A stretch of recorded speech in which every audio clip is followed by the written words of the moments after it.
Hello everybody, welcome back to the video. The Inkwell note is finally here and I'm going to tell you every single thing that you need to know about it. This Inkwell note is massive and you have to hear about it because it really changes so much about the future of the game. And I know the thumbnail says this changes everything, but really this changes everything. Anyways, be sure to subscribe, pull up to the stream, join the Discord. Let's get right into it. Let's not waste any time. Inkwell's note, Post-Stargazer update, upcoming plans. So he starts off saying how the past updates that he's done to make our server more unique, like Sia and FAMs, like they've been well received, and he wants to continue making stuff. The first thing is he wants to officially confirm that boss crystals will be at 180 limit. The reason why he's confirming this is because in Korea they reduced it to only 90 crystals that you could sell every single week, but because our server has a very different play style, whereas a lot of people have boss meals, it's a huge reason we have a lot of income on the heroic world. Especially, we are going to keep it 100% at 180 crystals. This is confirmation for that. Next up, this one is massive. Introduction of a public test server. So if you don't know what a test server is, basically about like 2 weeks before a patch releases, everybody will be able to go on a test server, basically a server that you can log into. You can copy your character from your main world, put it on the test server, and mess around with the new update before it comes out. Now, the reason why this is so good is because remember all the constant maintenances we had, the million maintenances, unscheduled maintenances, extended maintenances, delayed extended maintenances, all this type of stuff, right? A lot of those things happen because of bugs. And if you have a test server, you're able to look at the bugs and figure things out before they actually even go live. So in my opinion, a test server is literally like a paradigm shift for global MapleStory. We've never had a public test server before. So this is massive. This legitimizes our server. It's going to reduce the amount of bugs that go live, probably less maintenances as well. This is just a massive W. Now, he did say that the earliest that this is going to release is the first or second quarter of 2026.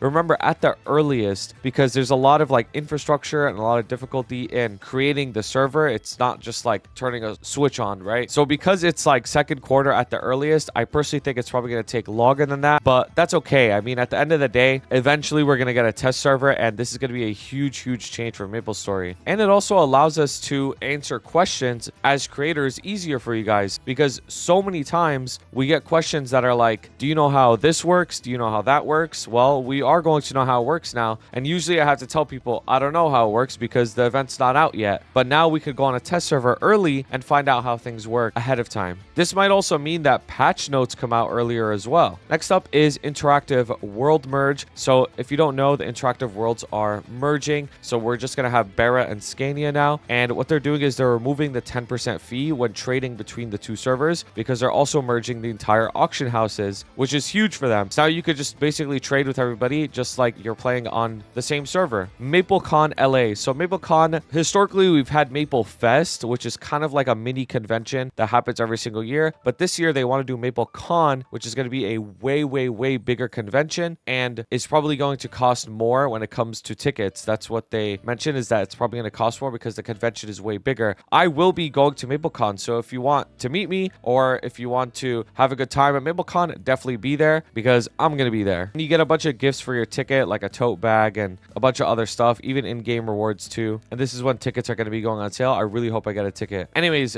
with that all out of the way, let's start with the actual like content updates that are going to be happening. And some of these are insane, guys, for real. So literally next update on August 27th, this is what we're going to be getting. Legion Champion, you can expect a video on that. Midnight Carnival, you can expect a video on that. Champion Burning, you can expect a video on that. Challenger World Leap, so you could send your characters out of the Challenger World. And then extension of Day the Diver. The following update after that, which is going to be on September 24th, we are going to get the 2-minute balance update. Again, you can expect a video on that. Boss reward improvements and special skill rings. Hexastat 3, Baldrix. Again, videos can be expected on all this stuff. Destiny weapon, UI revamp, Cash Shop UI, and MVP revamp. So a lot of stuff is coming in the next 2 updates, so there's a lot to look forward to, but the stuff happening even further out is even more exciting. So this is like a quick summary on what all of the systems do. to that are coming soon: Legion Champion, Midnight Carnival, and some other events. And same with the September update, which is going to be the 2-minute change, Baldrix, Destiny Weapon, and the UI overhaul. Now, I looked at this UI when I was on the Korean test server, and this UI is very nice. It makes the game look not as old, to be honest with you. So this is the real juice, direction of the upcoming winter update. A lot of people, this might be your first Inkwell note, and Inkwell notes drop so much information and just add so much hype to the game. So let's talk about where we are going. Basically, what they say is they realized that instead of spending all of their efforts on creating new content for the game, think like Ride or Die or Sia Estelle or whatever, they need to put a lot of effort into quality of life for us as GMS players. And this is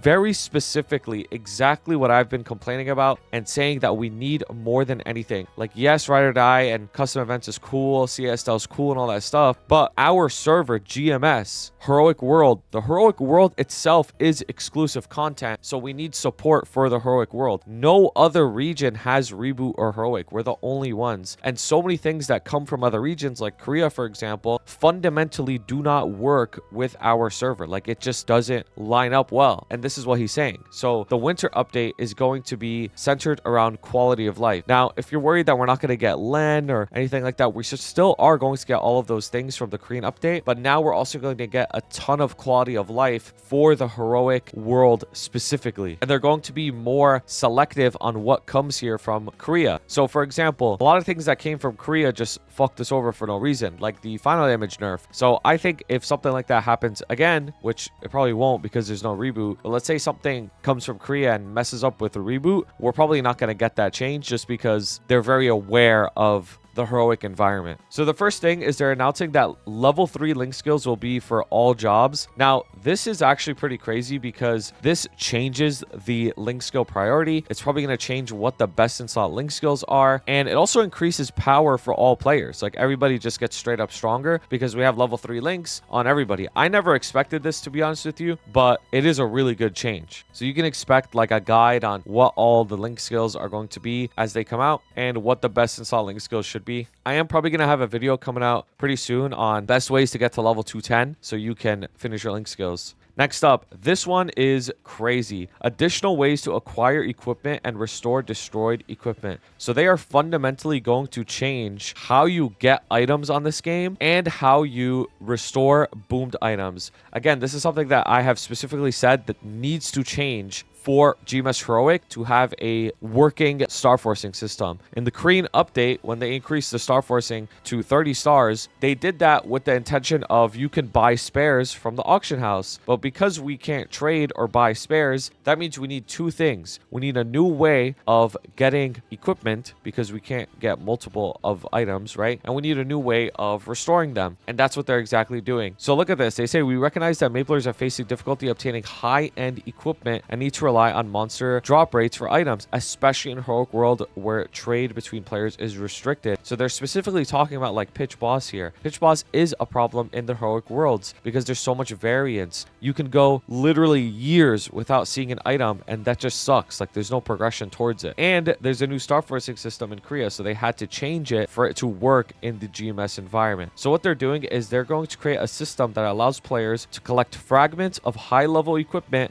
and exchange them for a completed piece of equipment. So basically what that means is there is going to be a progression system towards like pitch boss items. So instead of just going months and months without getting an item, you can at least guarantee yourself a pitch boss item every once in a while. We don't know exactly how fast it's going to be, but this is huge. A system to restore destroyed equipment via a quest. So even if you boom something, you can get the item back without needing an extra spare, which is also huge because I know a lot of people quit this game when they boom something because it doesn't feel good, right? But now you could get your item back and the trace isn't worthless. An item dedicated to restoring destroyed equipment traces during the Star Force enhancement process. So when I read this, I think like, let's say you're Star Forcing something and you boom it and you have this item, you can instantly res the item and continue starring it. That is crazy to me. It fundamentally changes the way we Star Force, reducing the penalty for destroyed items during the Star Force enhancement process. So this also seems seems like it's not going to just immediately go down to 12 stars as a trace, and it's not going to be as harsh whenever you boom something. So this is crazy, to be honest with you. This is going to make it so that the star forcing system is going to be completely different. The way that you get items is completely different. Progression on this game is going to change a ton. So like progression guides and stuff like that are going to have to all be updated. I'm going to be working hard to update all of those, trying to find the most optimal way to enhance the gear as this stuff comes out. But this is crazy news. This is great. This is something to be very happy about. Now, this one was something I never expected either, and it's also insane. Equipment progression assistance.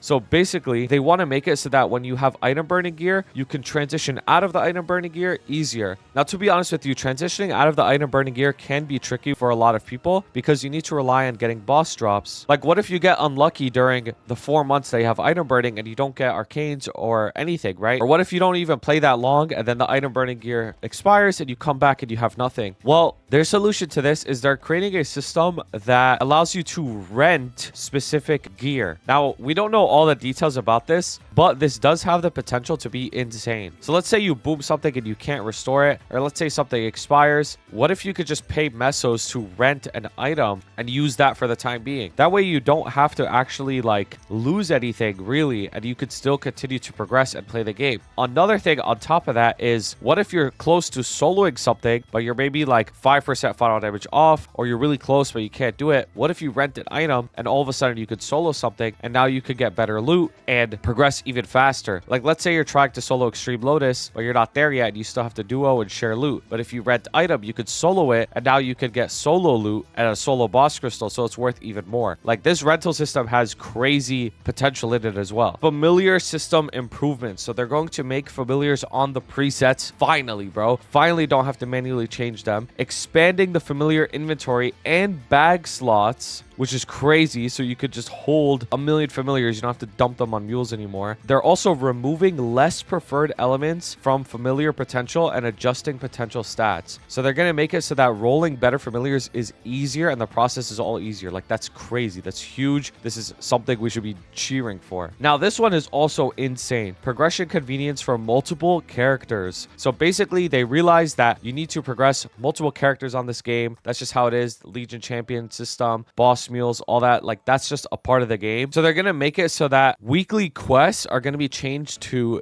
daily. Now, I don't know if that's going to mean like you get less rewards instead of doing it per week, or if you could get the weekly amount per day. Like, for example, if you do the Arcane River ones, you get like 120 symbols per day. If that's the case, that's amazing. That's so many symbols that you could get. And then this is the big one. Transfer of Abso/Arcane Umbra equipment between characters within the same account will be supported. This is insane. You can get so much value from sending your gear to your mules, because now funding boss mules is infinitely easier if you have a funded main that can get gear and stuff like that. Arcane boxes, even if you're at like full 22 arcanes, they're not useless. You could still transfer them to your mules. Absol boxes, you could transfer them to your mules. This is another huge issue that I've talked about so many times, is boxes, like box drops, fundamentally don't work after a certain point because we can't trade. In the other servers where you could trade, whatever, you get an arcane box, you could just list it on the auction house, get a little bit of mesos out of it, and you're good. But for us, you get an arcane box after you hit full 22, that's it. It's useless. It's a dead drop. But now you could send it on a mule, which is crazy. And if you have multiple characters that could get arcane drops, you could funnel all those armors onto one mule, and then like that character could get full 22 way faster. This is a huge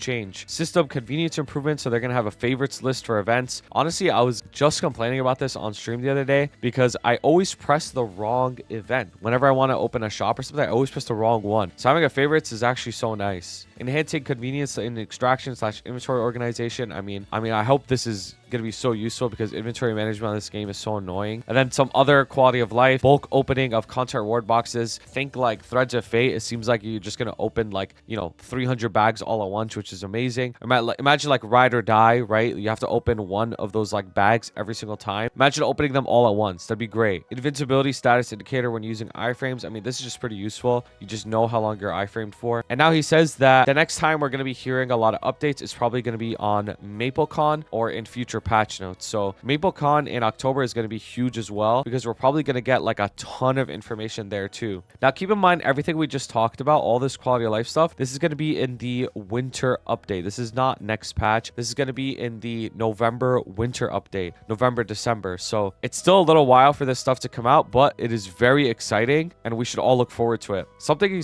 he says right here is very, very important as well. He says, we believe the new developers who have been hired, joined, and trained over the past year are now more prepared, and we plan to invest additional development resources by this winter, focusing on the areas mentioned above. Now, I said this on the first Inkwell note, and I'll say it again. This makes sense because at the end of the day, there was an entire hiring process at the start of Inkwell's positioning, right? He needed to hire a bunch of people. They all needed to be trained, and that training process takes a while. But now he's confident that his team that he's created is proficient and they're prepared and they're able to make really big changes. So for me personally, I'm expecting better and faster changes because the team is more prepared now. So then lastly, there's the Inkwell gift, which you can claim by going to town, pressing quick move, talking to the Maple admin, and pressing Inkwell's thank you gift. There's all this stuff that you can get. This is all huge rewards. You should all claim this. It's a massive bonus. If you don't know what mystical familiar cards do, they re-roll your unique fams,